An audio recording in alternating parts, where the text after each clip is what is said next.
Sheria 7 za watu maarufu waliofanikiwa. Ukweli ambao watu wengi hawapendi kuusikia ni huu: hakuna mtu anayefanikiwa kwa bahati. Hakuna anayefika juu kwa miujiza.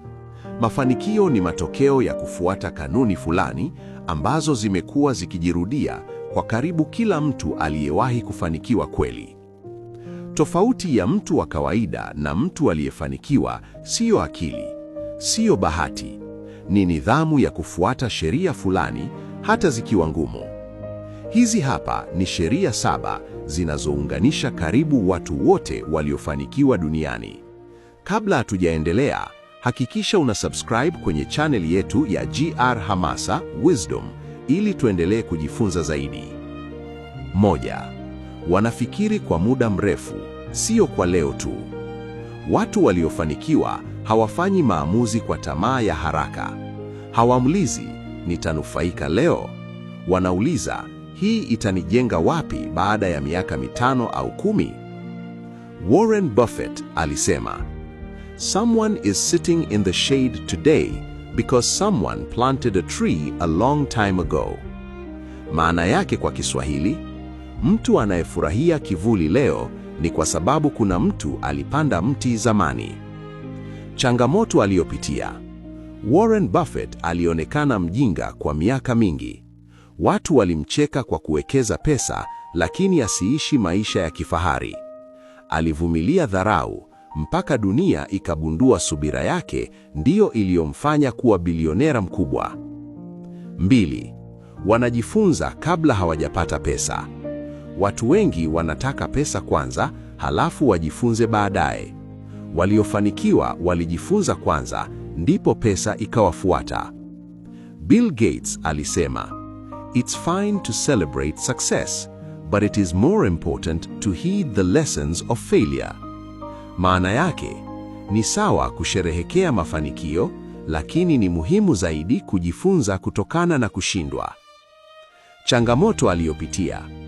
Bill Gates aliacha chuo kikuu. Wengi waliona ameangamiza maisha yake, lakini alitumia muda wake kujifunza teknolojia kwa kina, wakati wengine wakitafuta raha. Maarifa yakawa silaha yake. 3. Hawapotezi muda kuwafurahisha watu. Waliofanikiwa wanajua jambo moja: huwezi kufuata ndoto zako na bado kila mtu akufurahie.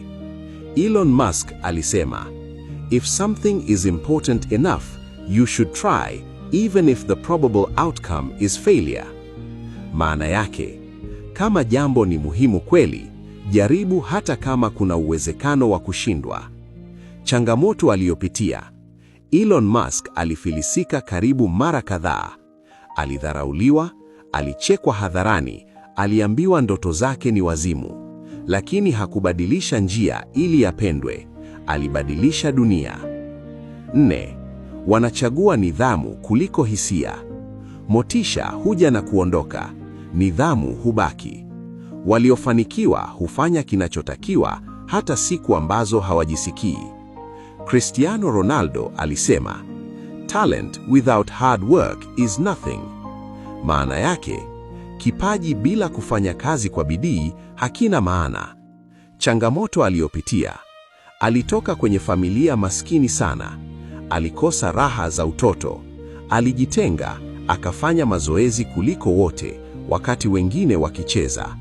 Nidhamu ikamfanya kuwa historia. 5. Wanakubali kushindwa kama sehemu ya safari. Waliofanikiwa hawakuogopa kuanguka. Walijifunza kusimama tena haraka. Thomas Edison alisema, "I have not failed, I've just found many ways that won't work."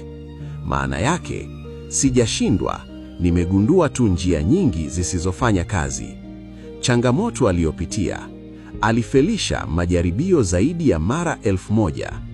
Watu walimuita mpumbavu, lakini kila kushindwa kulimkaribisha zaidi kwenye ushindi.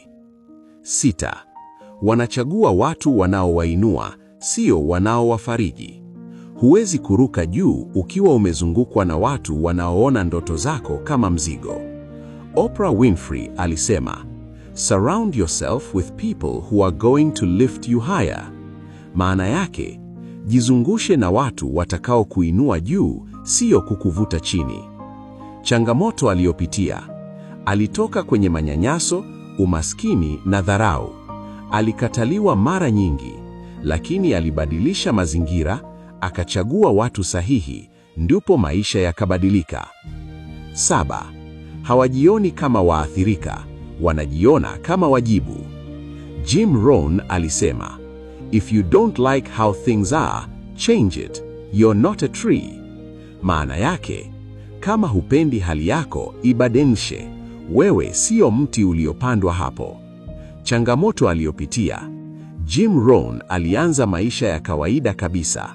Hakuna mtu aliyempa njia, lakini aliamua kuchukua jukumu la maisha yake na kuwa mwalimu wa mafanikio duniani. Na sasa, sehemu muhimu zaidi.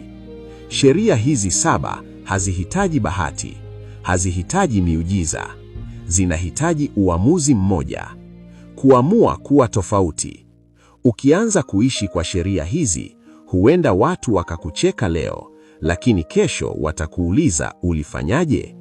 Swali la mwisho: ni sheria gani unajua kabisa umeikwepa, lakini leo utaanza kuishi nayo?